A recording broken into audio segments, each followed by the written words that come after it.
गुलाम हसन परी तुम बल्कि पथ दफ्तरस फाउंडेशन प्राइवेट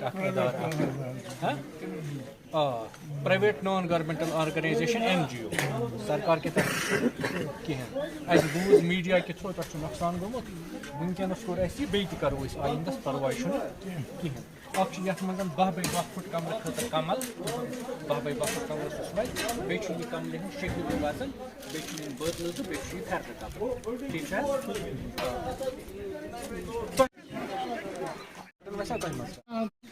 के ज़रिए मुझे पता चला कि दारगाम में 2 घर जुलस गए हैं, 2 घर जल गए हैं और पलहालन में भी आज आतिशज़दगी का एक वाक़ा पेश आया। हेल्प फाउंडेशन की टीम इमीडिएटली दोनों जगह पे पहुंची और दोनों जगह पे जो इमीडिएटली अवेलेबल थे उनके लिए विंटर किट्स जिसमें ब्लैंकेट्स वगैरह थी तो वो प्रोवाइड की। कोहिनूर हंदवारा सुमो स्टे हाय हाय हमारी मांगे पूरी करो, हमारी मांगे पूरी करो।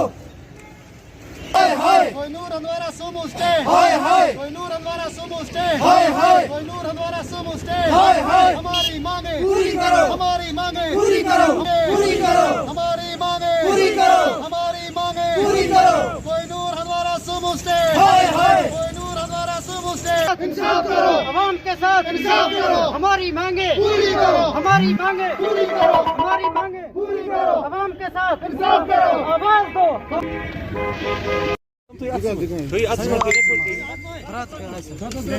सर इसके ना फोटो चांद दिया सब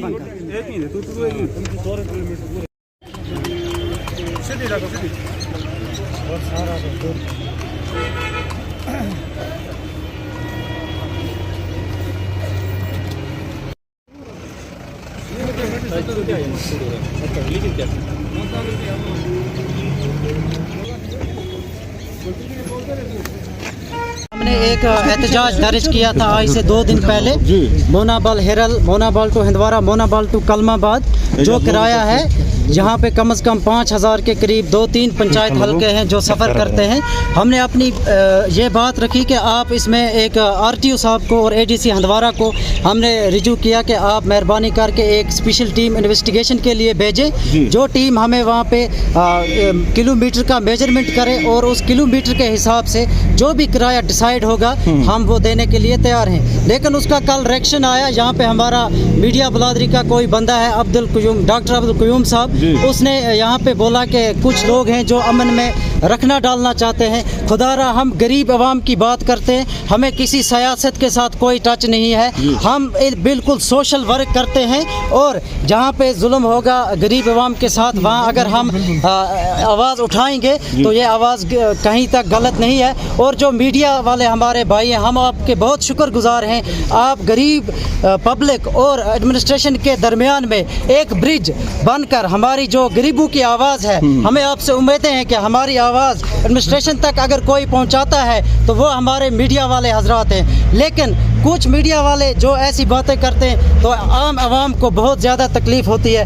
इसलिए हमारी ADC हंदवारा से, हमारी ARTO कुपवारा से मांग है कि आज हमारा जो ये वफद आया है, हमने ADC हंदवारा के पास एप्लीकेशन डाली तो उन्होंने ARTO कुपवारा के पास हमें भेज दिया कि आप रेट लिस्ट और आपका जो ये किराया है और आपका जो रोड मेजरमेंट है आप ARTO साहब के पास जाएं। और हम गुजारिश करते हैं ठीक है नसीर साहब आगे बढ़ो, हम तुम्हारे साथ हैं। नसीर साहब आगे बढ़ो, हम तुम्हारे साथ हैं। नसीर साहब आगे बढ़ो, हम तुम्हारे साथ हैं।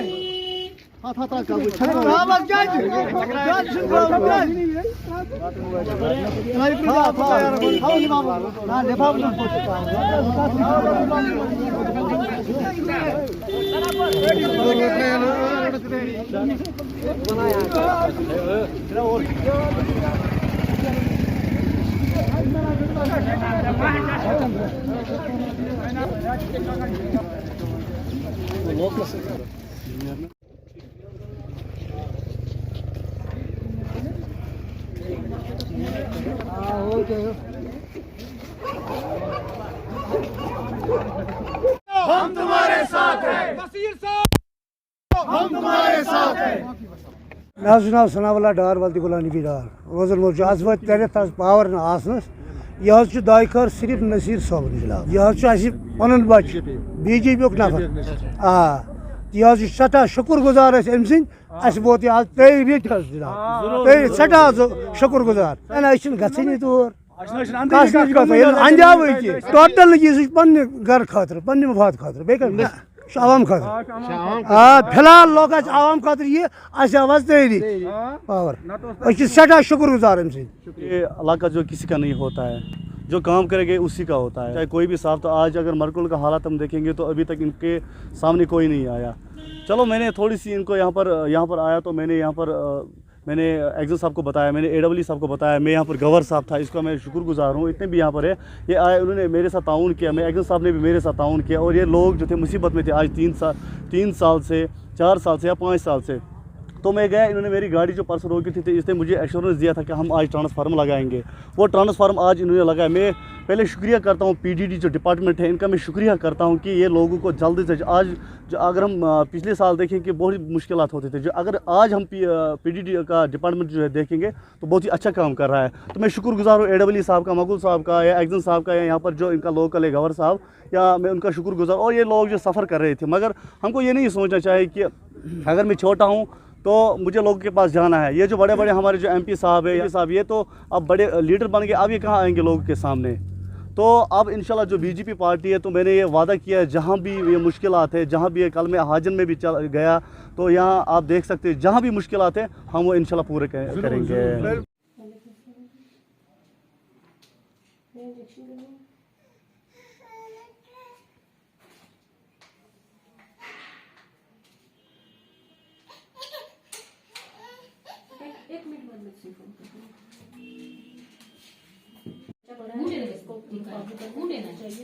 इधर तो भेजे तो भेजे के बच्चे खा कट पार्टी में बनाने से लगे नहीं डालनी है बहुत तो पार्टी में जमा लो सब कुछ लोग कोई इसको नहीं भाई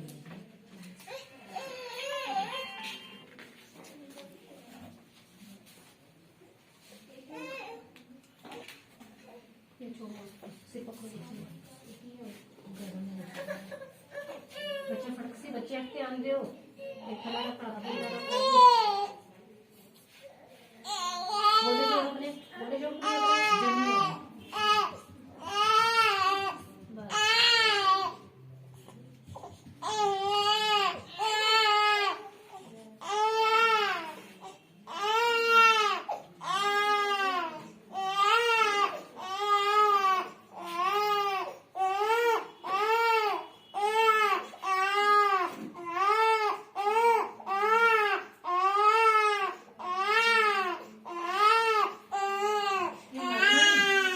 कार्यक्रम को देखकर, लीडरों के एक्टिविटीज को देखकर लोग रिकॉग्नाइज करते हैं।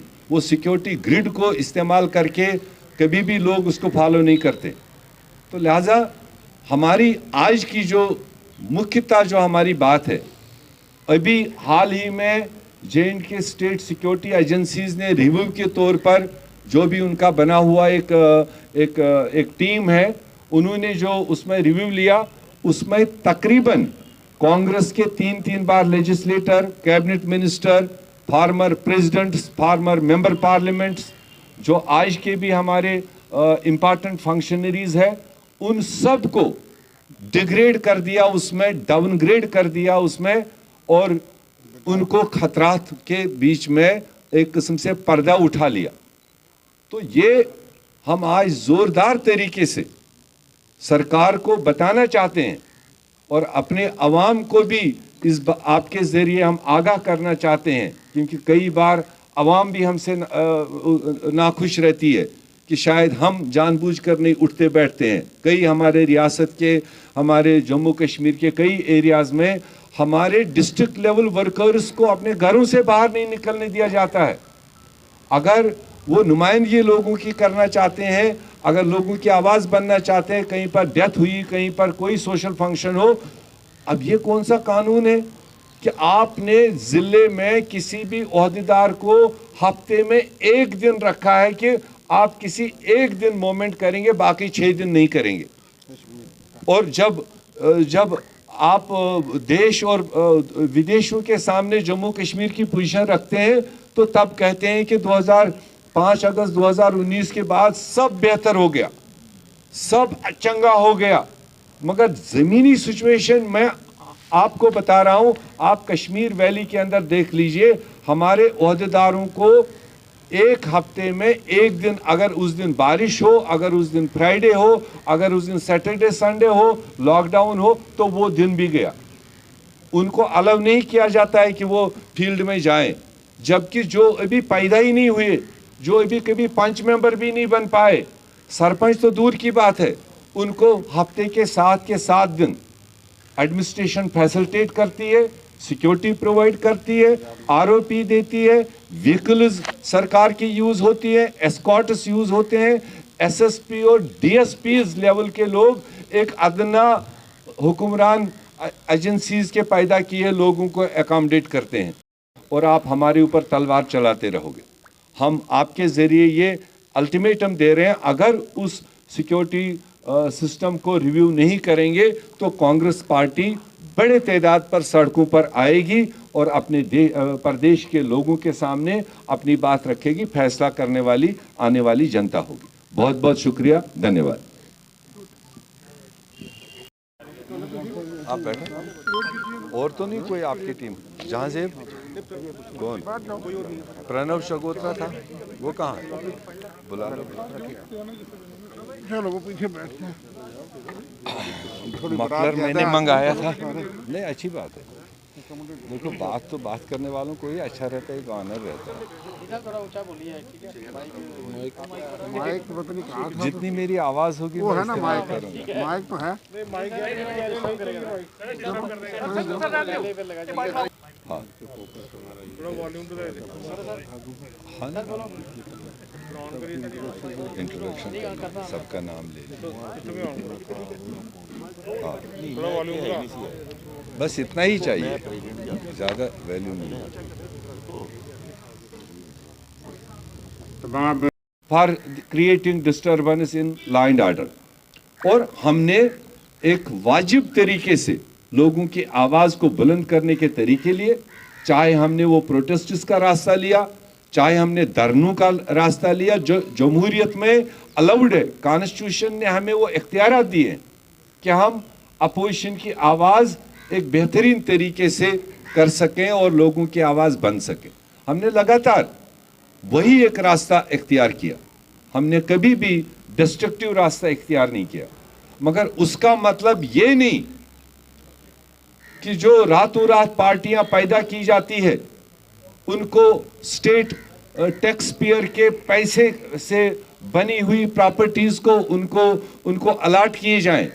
जो पार्टी अभी तक एक विधायक नहीं जम्मू कश्मीर में पैदा कर पाई और उनको 2-2, 4-4 सरकारी बंगले अलाट किए जाएं प्राइम लोकेशंस पर, किस बुनियाद पर? और उनके एक अदना से अदना वर्कर को फुल्ली सिक्योरिटी से लेस किया जाता है। क्या खाली सिक्योरिटी प्रोवाइड करने से उनको जनता एक्सेप्ट करेगी? क्या जनता उनको मानेगी कि ये बहुत अच्छे लोग हैं? उसी लिए ताजपोशियां करके उनको सारा सिस्टम फॉलो करता है। हम जितने लोगों को उनको देना हो दे दें, जनता अपने वक्त पर अपना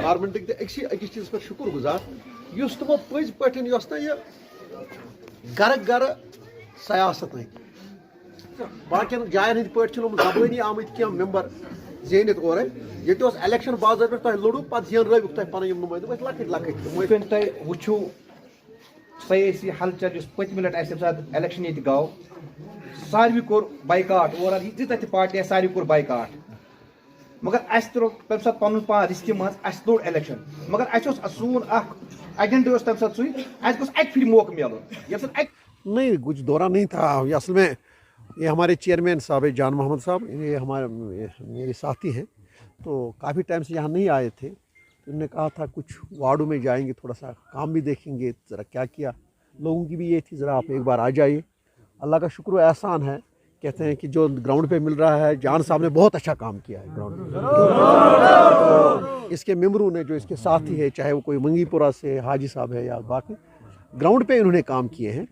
मैं बड़ा खुश हूँ इस चीज़ से कि एक चीज़ तो बहुत नुकसान तो हमें हुआ, लेकिन एक चीज़ अच्छा हो गया इस पूरी इसमें, जो एक ग्रास रूट लेवल पे सियासत आ गई, जो ग्रास रूट लेवल पे एक जवाबदेही आ गई और काम। मुझे लग रहा है आज फिर हर गांव में अगर हम ऐसा देखेंगे काम, तो ये घर घर एमएलए हैं, गांव एमएलए हैं, तो एमएलए पे वो लोड नहीं रहा, नहीं जो हम देख रहे थे उसको बिजली के लिए, पोल के लिए भी या मामूली पाइप होती थी उसके लिए भी पता नहीं कितने चक्कर काटने पड़ते थे। ये तो एक खुश आइंद कदम है और हमें मुझे लग रहा है कि ये बहुत अच्छा कदम है। कोई रिएक्ट भी नहीं हुआ इतने न हम उससे खफा है, हम कोई खफा नहीं, होता रहता है ऐसी बातें वो तो पास्ट होता है, कल जो कहा वो आज को नहीं दोहराएंगे। लोगों में देखेंगे वो जब जाएंगे, तो इससे पहले तो हम एक बार गए हैं ग्राउंड में पार्लियामेंट इलेक्शन में, तो हम खाली नाराज़ ही रहे। हमने एक पार्टी के साथ उस वक्त पीपल्स कॉन्फ्रेंस मैंने ज्वाइन नहीं की थी, उसके बाद उस पर भी कारकर्दगी देख लीजिए उस वक्त क्या हमने दिखा दी, वो तो ग्राउंड पे ही है, 13,000 करीब वोट लिए हैं। तो उसके बाद और इंशाल्लाह आइंदा भी उम्मीद है पीपल्स कॉन्फ्रेंस लेकिन ठीक भी है, लेकिन कुछ है उसमें खामियां, ग्राउंड कुछ नहीं रखे गए हैं, जैसे कि किसानों के लिए, हार्टिकल्चर के लिए, बाकी के लिए कम रखा गया है। उसमें गवर्नमेंट से हम गुजारिश करते हैं उस पर नजरसानी करें गवर्नर साहब। लग रहा है कि उनके साथ इंसाफ होना चाहिए, वो बेचारे हैं, उनको काफ़ी टाइम से वो सफ़र कर रहे हैं, काफ़ी उनने देख लीजिए वही लोग काम कर रहे हैं ग्राउंड पे छोटे ऑफिसों में, उन्होंने अपनी ज़िंदगियाँ दे दी, बेचारे वही 4-4 एक टीम बनानी चाहिए, देखना चाहिए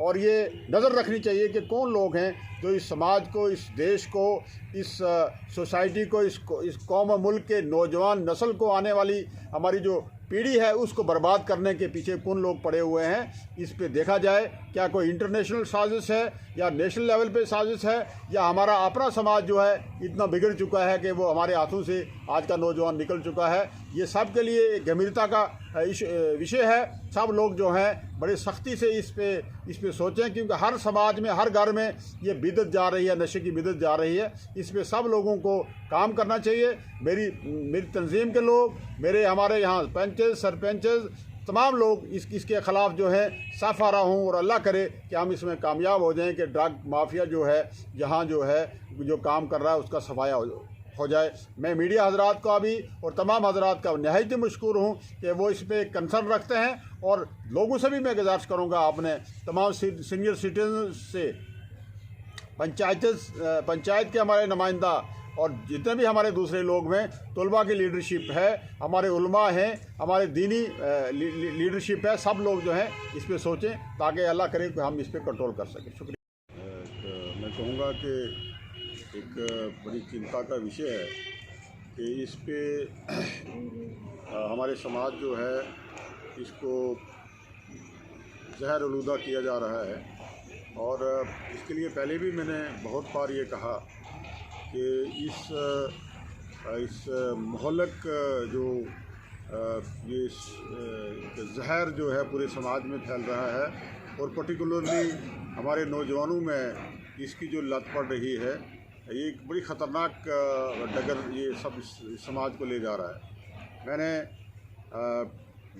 बहुत बार ये कहा है कि सरकार के पास कोई कमी नहीं है, सरकार को इस पे गंभीरता से सोचना चाहिए। हालांकि लोकल एडमिनिस्ट्रेशन जो है इस पे काम भी कर रही है इसको रोकने के लिए, लेकिन मैंने ये पहले भी डिमांड की थी कि एक स्पेशल DYSP लेवल का एक ऑफिसर जो है वो को ये ज़िम्मेदारी सौंपी जाए। हमारे पास पुलिस में ऑफिसर्स की कमी नहीं है, बड़े अच्छे अच्छे ऑफिसर्स हमारे पास हैं, और एक डिस्ट्रिक्ट लेवल पे एक बाकायदा एक विंग बनाया जाए पुलिस का जो इसी पे काम करे कि ड्रग माफिया को कैसे कंट्रोल किया जाएगा, इसको कैसे इस बिदत को ख़त्म किया जाए समाज में। एक बात ये, दूसरी बात ये कि हमारे जो सीनियर सिटीजन्स हैं, हमारे मजहबी लोग हैं, उलमा हैं, जो दीगर हमारी सोसाइटी के बड़े लोग हैं, उनको भी इस तरफ ध्यान देना चाहिए। मजहबी लोगों की भी इसमें इन्वॉल्वमेंट हो और समाज सोसाइटी को इससे उजागर करवाए कि ये जो बिदत फैल रही है कहाँ से आ रही है, ये कौन लोग इसमें इन्वॉल्व हैं, और लोगों को जो है समाज के सोसाइटी के बरादरी के सामने लाया जाए और उन पे कड़ी नज़र रखी जाए, उनके साथ सोशल बाइकाट किया जाए। ये एक बड़ी बात है। तो तीसरी बात ये कि हमारे जो कॉलेजेस में बच्चे पढ़ते हैं, यूनिवर्सिटीज़ में बच्चे पढ़ते हैं, वो भी सामने आएँ और वो भी जो है इस ड्रग माफिया के ख़िलाफ़ काम करें, एक मुहिम छेड़ें। और तीसरी बात मैं ये अप्रीहेंशन ज़ाहिर करना चाहूँगा, मुझे लग रहा है कि एक पर्टिकुलर एरियाज़ में जहाँ एक पर्टिकुलर लोग रहते हैं, शायद उसमें मैं कहूँगा कि कुछ एजेंसियाँ भी इसमें इन्वॉल्व हैं कि वो चाहे को पॉलिटिकल लेवल की बात करूँगा मैं या चाहे सरकारी लेवल की बात करूँगा, मुझे ये दिख रहा है कि एक पर्टिकुलर लेवल में एक पर्टिकुलर एरिया में एक पर्टिकुलर रीजन में ये जो ड्रग माफिया ये क्यों बढ़ रहा है, इसके पीछे भी कोई कॉन्स्पिरेसी है, उसको भी रूल आउट नहीं किया जाना चाहिए। ये भी देखना चाहिए कि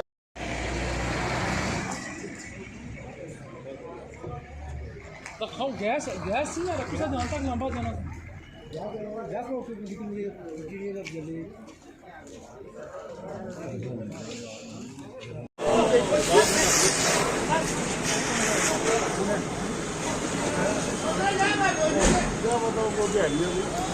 जी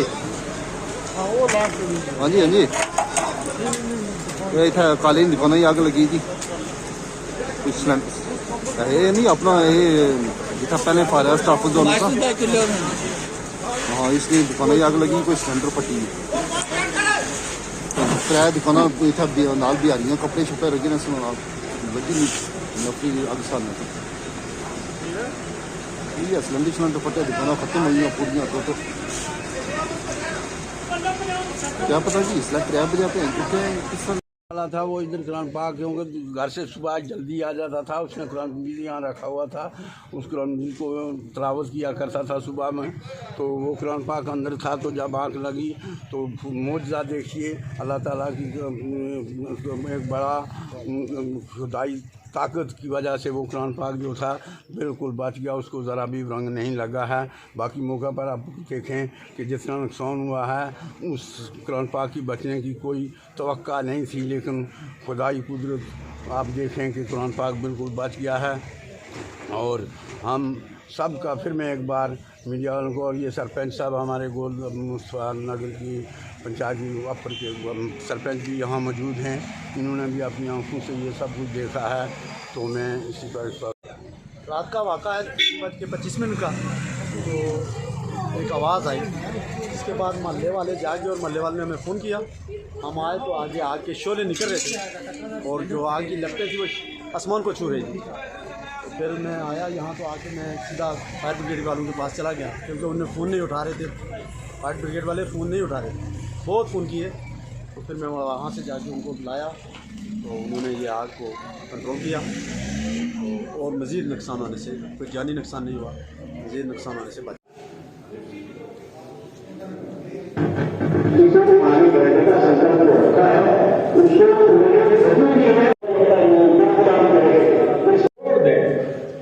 तो जो आर्थिक विषय के लोग हैं, समाज जीवन के लोग हैं, अखबारों में भी देखेंगे, कल टीवी चैनलों की डिबेट में देखेंगे, बजट का बहुत स्वागत हुआ है, बहुत सराहना हुआ है। और आपने भी देखा होगा इस बजट में देश को आधुनिकता की तरफ ले जाने की दिशा में कई महत्वपूर्ण कदम हैं। साथियों, जब हम आज के बजट की चर्चा करेंगे तो सापेक्ष भी होती है, कुछ तो पुरानी बातों की तुलना करेंगे तब पता चलता है। बीते 7 वर्षों में जो निर्णय लिए गए, जो नीतियां बनी, पहले की जिन नीतियों में गलतियों को सुधारा गया, उस वजह से आज भारत की अर्थव्यवस्था का निरंतर विस्तार हो रहा है। 7-8 साल पहले भारत की जीडीपी 10,000 करोड़ रुपए की थी। आज भारत की अर्थव्यवस्था 2,30,000 करोड़ के आसपास की है।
फैमिलियों का इंसाफ करो, इंसाफ करो, इंसाफ करो।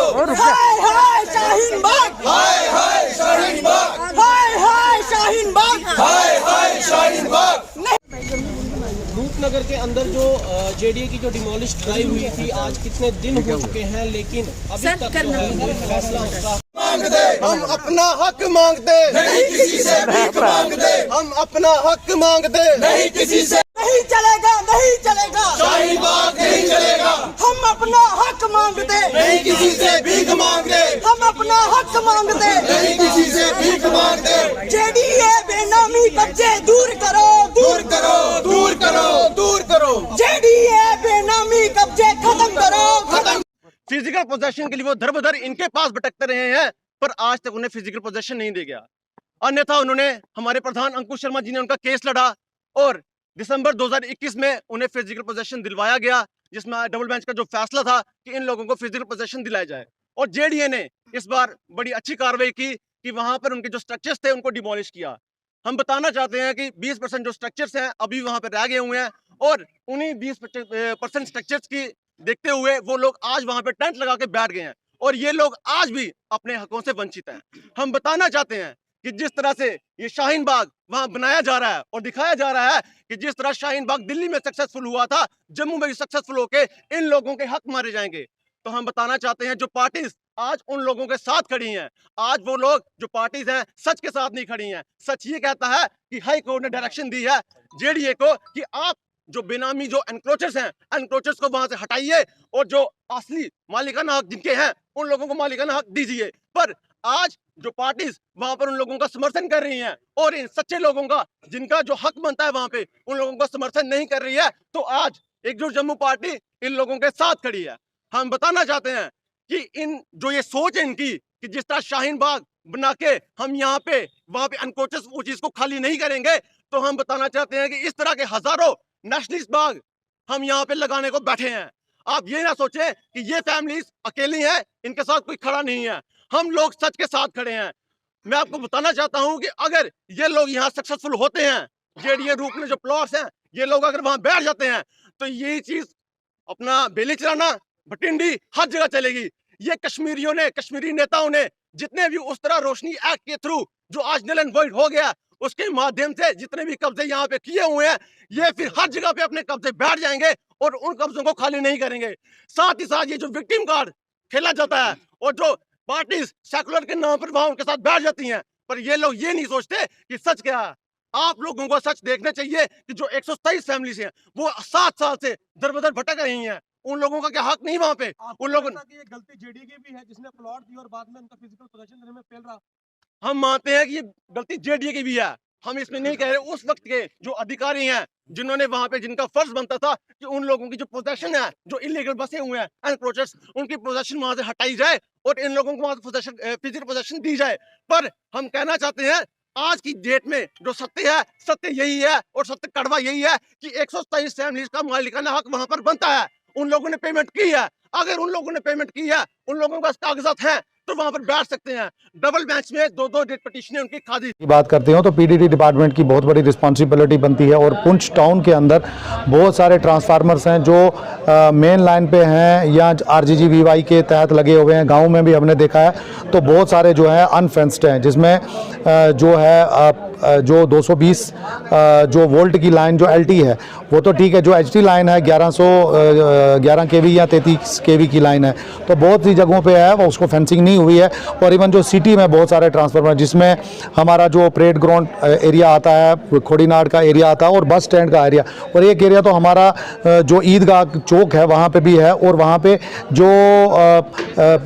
जो क्रीपर्स हैं, जो छोटे छोटी बेलें होती हैं, तो वो क्रीपर जो हैं वो ऊपर जो एचटी लाइन है तो उसके साथ टच करती है, तो उससे कई बार जो है वहाँ शॉर्ट सर्किट भी हुआ। तो मैं एक रिस्पॉन्सिबल सिटीज़न होने के नाते बिजली विभाग के जो हमारे एक्जियन साहब हैं और जितने भी हमारे AEE एंड JEE कंसर्न हैं, मैं उनसे गुजारिश करता हूं आपके चैनल के माध्यम से कि इस पे फौरी तौर पर अगली बारिश आने से पहले जहां जहां फेंस की ज़रूरत है वो करें, और जहां पर क्रीपर्स हैं या जहां पर भी कुछ वीड्स वगैरह हैं तो उसको रिमूव करें, ताकि लोगों की जान जो नहायत ही कीमती होती है और जो कभी दोबारा नहीं मिल सकती है, तो लोगों की प्रोटेक्शन के लिए जहाँ पर फेंस नहीं है उसको फेंस करें, और जहाँ फेंस हैं, क्रीपर्स लगे हैं, तो उसको जल्द से जल्द जो है रिमूव किया जाए।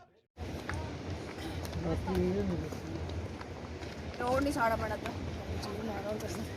ठीक ठाक बड़ा वीडियो है ठीक ठाक।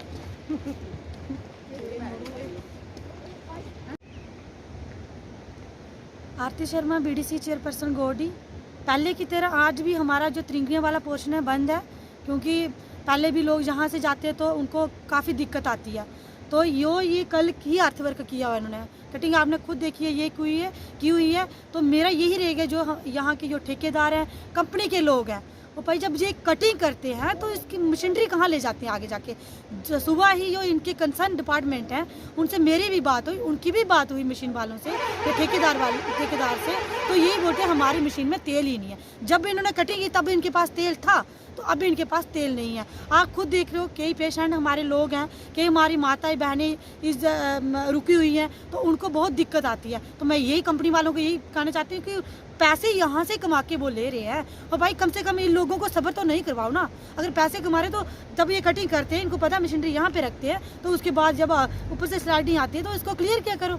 तो बहुत ये मेरे को बोलता है कि बहुत बढ़िया ये इंसान है जिसकी मशीनरी, और ये कंपनी वाले बहुत ही ये काम ये कर रहे हैं, अच्छा नहीं कर रहे हैं। मैं इनको फिर से यही कहना चाहती हूँ कि ऐसा करना है, आप तो यहाँ से बोरियां बिस्ता गोल करके आप चले जाइए यहाँ से, ज़रूरत नहीं है कि ऐसा आपने काम करना है। ये तो आप खुद देख रहे हो, हमारी मातें बहनें सभी यहाँ से गुजर रही हैं। अच्छा लगता है क्या?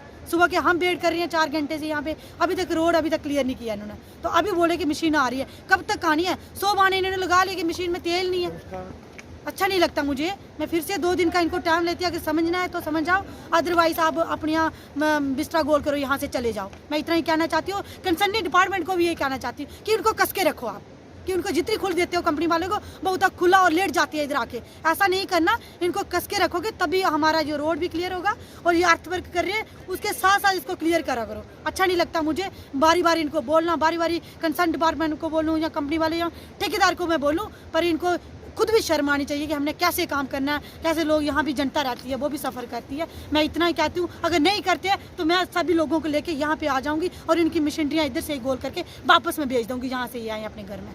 तब वाइस को देखो कितनी बुरी तरह से लाठी डालता है कि ये गवर्नर सर को दिखाई नहीं दे रहा, हमारा हाल भी क्या बना दिया इन्होंने। और ये देखिए पुलिस की गाड़ी जो हमने पार्टी जुमला पार्टी है, जब ये बोलती है कि यंग युवा हम ये करेंगे वो करेंगे, इतने जो वादे किए थे वो वादे कहाँ गए, और आज सरकार को नहीं दिख रहा। पहले भी सरकारें थी, ये कौन सी सरकार है? हम हर दिन और हमारे बच्चों को कितनों का नष्ट किया, इनकी गलती क्या, अपना हक मांग रहे हैं, हमको गुंडागर्दी कर। ये कौन सी सरकार है कि एजुकेशन गवर्नर साहब को कहेंगे कि इतनी गुंडागर्दी हो रही है? प्लीज वो तो अपनी कुर्सियों पे आराम से बैठे, वो तो आराम से बैठे, हमारा क्या, हम रोडों पे आके बैठे। ऐसे मोदी सरकार क्या है, बेटी बचाओ बेटी पढ़ाओ, अगर बेटी को हमारे बाप इतनी खून पसीना एक करके हमारे माँ बाप अगर हमें पढ़ा रहे हैं, तो इस गवर्नमेंट को ये नहीं दिख रहा कि इनको नौकरी भी चाहिए। 15% रिजर्वेशन दे रहे हैं लड़कियों को दे रहे हैं, हम लड़कियां नहीं है क्या? हम इस देश की लड़कियां नहीं है क्या? मैं ये पूछना चाहती हूँ एलजी सर से, हमारी क्यों नहीं सुनी जा रही? 3 साल से वेट करें, न्यू रिक्वायरमेंट क्यों निकाली सर? इसको कैंसिल करो, हमारे एग्जाम 4 साल हो आगे हमें वेट करते हैं हमारे एग्जाम को, हमें एग्जाम देना है। JKSSB के लिए करो, कोविड नहीं है हमारे लिए बहाना, सिर्फ कोविड का हमारे लिए सिर्फ एक बहाना कोविड का। क्यों कोविड है सर? हम देश की लड़कियां नहीं है क्या सर?